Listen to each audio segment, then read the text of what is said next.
जदि आपण को यही 4टी स्टोरी पसंद आसे तेबे लाइक सब्सक्राइब करने को जमा भी भूलिबेनी। स्टोरी नंबर 1 अरुणिमा स्नेह। अरुणिमा स्नेह का जीवनी स्टोरी शुणिले आपण भी स्थगित होई रही जिवे। अरुणिमा जड़े national level volleyball and football player थिले। 2011 मसीह अरुणिमा CISF एग्जाम दबा पाई दिने ट्रेन लखनऊ दिल्ली आसुथांती।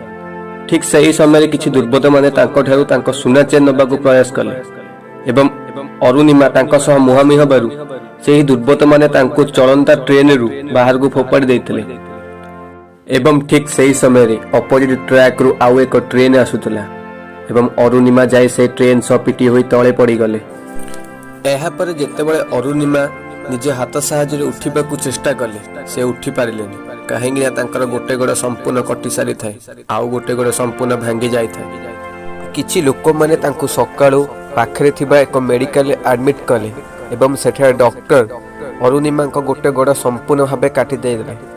अरुणिमा एक न्यूज पेपर पढुतबा समय रे देखिबाकू पाइले कि तांको ट्रेन एक्सीडेंट को नै अनेक मिथ्या प्रचार होईछि। एहा पर अरुणिमा संपूर्ण भांगी पड़िले आउ सेठी से प्रॉमिस कले कि आज तुम मानक दिन अच्छी तुम्हें माने कुह दिन आसीबो मु प्रूफ करिकी देखै देबी मु कौन।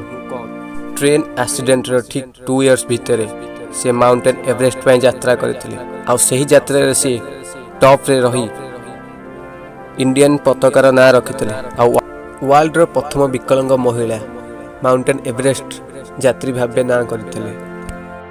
स्टोरी नंबर 2 निक भ्यूजिस।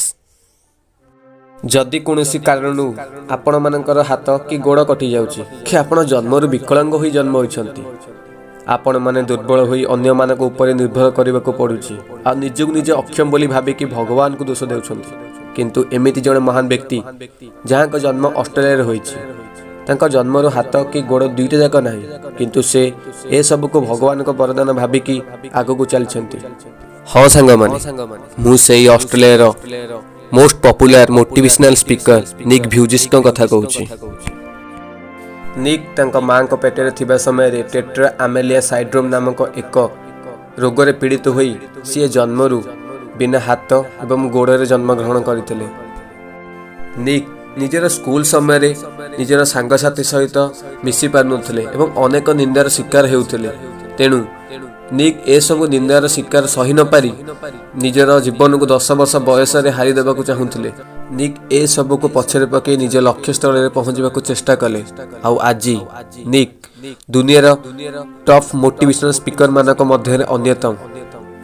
निक को कहिबा हिसाब रे ए दुनिया रे असंभव किछि नुए आमे से सब करि परिबा जा भाबिछे आमे से सब भाबी परिबा जहा आज जाय आमे माने करि पारिने। निक आउ गोटे कथा भी कहते भगवान द्वारा दिया सब जिनिस को खोला मन रे स्वीकार कर ता दुख होना कहीं दुख सही सीढ़ी जहा द्वारा चढ़ी के आमको सफलता मिल पार। स्टोरी नंबर 3 श्रीकांत बोला। श्रीकांत बोला जन्मर अंधकार थिले सेथिपे अनेक सामाजिक भेदभाव शिकार होइचंती। से अंध हुई भी से निजर पाठ पढ़ा 5 किलोमीटर चलिकी जाउथिले किंतु तांकर आखि नथिबारु तांको स्कूल रे लास्ट बेंच रे बसबाकू पडुथला आ स्कूल रे कोनोसी प्रोग्राम रे से भाग नै पारु नथिले। दशम पर तांकर नेत्रहीन पई तांको साइंस पढ़िया पई एडमिशन मिलिलानी। श्रीकांत भोला कॉलेज ऊपर ही केस करदेले आ तर ठीक 6 मास पर तांको एडमिशन मिली गला आ बोर्ड एग्जाम रे 98% मार्क रखी कॉलेज टॉप करले।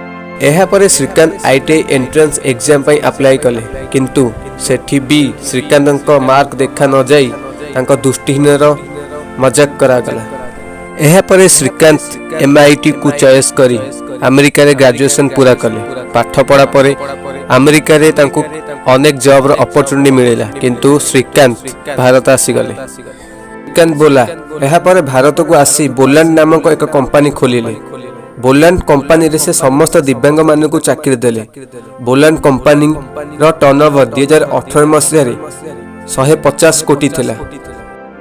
जेउ श्रीकांत बोला दिने नेत्रहीन पई अनेक भेदभाव शिकार होइथिले सेही श्रीकांत बोला आज अनेक दिव्यांग मानक अन्नदाता। Story number 4 Stephen Hawking.